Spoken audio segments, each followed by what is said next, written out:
Welcome to Centinela de Cristo. Blessings. This is Pastor Luis Luciano from Oklahoma. Sunday, August 24th. The Code of the Covenant.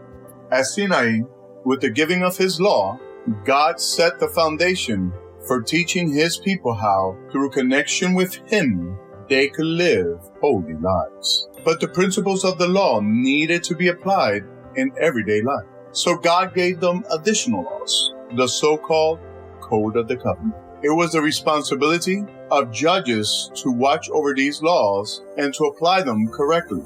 The minds of the people, blinded and debased by slavery and heathenism, were not prepared to appreciate fully the far-reaching principles of God's 10 precepts.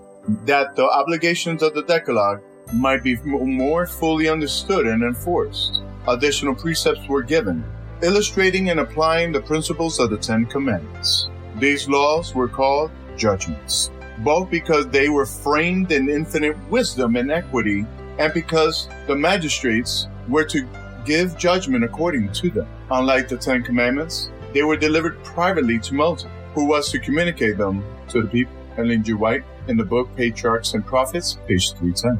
Read Exodus chapter 21, verse 1 to 32. What specific regulations were given regarding Hebrew slaves, homicide, and bodily injuries? The Code of the Covenant is described in several chapters.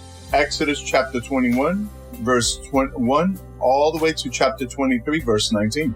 All these regulations and laws were issued to stop the avalanche of evil and to build an orderly society.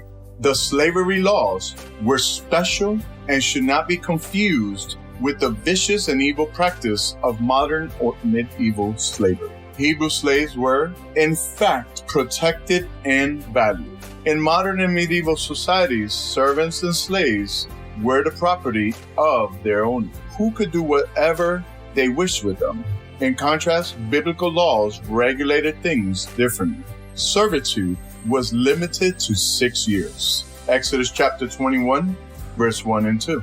Jeremiah chapter 34, verse 8 to 22. And in the 7th year, all slaves had to be liberated unless they wanted to stay with their master. Masters also had to give them Sabbaths off. Exodus chapter 20, verse 9 and 10.